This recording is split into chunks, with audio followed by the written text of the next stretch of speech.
6 to 9 month ഒക്കെ ആകുമ്പോഴേക്കും കുട്ടികൾ ഇരുന്ന് കുറച്ച് കളിക്കാനൊക്കെ തുടങ്ങും. ഒരു ടോയ് കൊടുക്കുമ്പോൾ അത് കുറച്ചും കൂടി എക്സ്പ്ലോർ ചെയ്യാനായിട്ടും കുറച്ചും കൂടി മൂവ്മെൻറ്റ് വേണ്ടിയിട്ടുള്ളതായിരിക്കും. അതായത് ഫ്ലോർ ടൈമിലാണെങ്കിൽ കുറച്ചും കൂടി മൂവ്മെൻറ്റ് കൊടുക്കണം. ഈ ഒരു ടൈമിൽ നമുക്ക് സ്റ്റാക്കിംഗ് റിങ്സ് പോലെ അല്ലെങ്കിൽ സ്റ്റാക്കിംഗ് കപ്സ് പോലെയുള്ളത് അത് കുട്ടീൻ്റെ ഐ ഹാൻഡ് കോർഡിനേഷൻ ഇമ്പ്രൂവ് ചെയ്യിക്കാനും സഹായിക്കും. റോളിംഗ് ബോൾസ്, അപ്പോൾ അത് പോകുന്നത് ഡയറക്ഷനിലേക്ക് കുട്ടി ജസ്റ്റ് ക്രൗൾ ചെയ്യാനോ അല്ലെങ്കിൽ ക്രീപ്പ് ചെയ്യാനായിട്ടൊക്കെ തുടങ്ങും.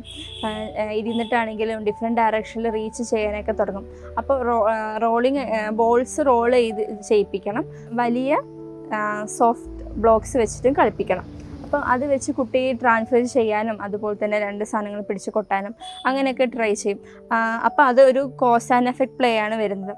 അപ്പോൾ ഈ ഒരു ടൈമിൽ കോസ് ആൻഡ് എഫക്റ്റ് പ്ലേക്ക് വേണ്ടിയിട്ടും ഈ ബ്ലോക്സുകൾ യൂസ് ചെയ്യാം. അതുപോലെ തന്നെ ധാരാളം കോസ് ആൻഡ് എഫക്റ്റ് ടോയ്സുകളുണ്ട്. ഈ പോപ്പപ്പ് ടോയ്സ് പോലെ അല്ലെങ്കിൽ പുൾ ചെയ്യാൻ പറ്റുന്ന അങ്ങനത്തെ cause and effect toys, xylophone പോലെയുള്ളതും അങ്ങനത്തെ ഡിഫറെൻറ്റ് ഡ്രംസ്, സൈലോഫോൺ പോലെയുള്ള ടോയ്സുകളൊക്കെ നമുക്ക് കോസ് ആൻഡ് എഫക്റ്റ് പ്ലേക്ക് വേണ്ടിയിട്ടും കൊടുക്കാവുന്നതാണ്. ടച്ച് ആൻഡ് ഫീൽ ബുക്സുകൾ, അപ്പോൾ ഈ ഒരു ടൈമിൽ തന്നെ നമുക്ക് ബുക്കുകളും കുട്ടികൾക്ക് ഇങ്ങനെ കാണിച്ചു കൊടുക്കുമ്പോൾ നല്ല കളർഫുൾ ആയിട്ടുള്ളതും അത് ഡിഫറെൻറ്റ് ടെക്സ്ചേഴ്സൊക്കെ വരുമ്പോൾ കുട്ടി അതിലേക്ക് നല്ലപോലെ ശ്രദ്ധിക്കാനൊക്കെ തുടങ്ങും. അപ്പോൾ ഫസ്റ്റ് വൺ എന്ന് പറയുന്നത് സ്റ്റാക്കിംഗ് കപ്സ്, റിങ്സ്, പിന്നെ കോസ് ആൻഡ് എഫക്റ്റ് ടോയ്സുകളും വെച്ചിട്ട് കളിപ്പിക്കാം.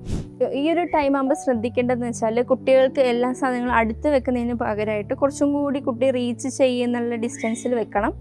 അതുപോലെ റീച്ച് ചെയ്യാനായിട്ടും ക്രീപ്പ് ചെയ്യാൻ, ക്രൗൾ ചെയ്യാൻ വേണ്ടി കുറച്ചും കൂടി ഡിസ്റ്റൻസിൽ വെച്ച് ഫ്ലോർ ടൈം കുറച്ചും കൂടി കൂട്ടണം.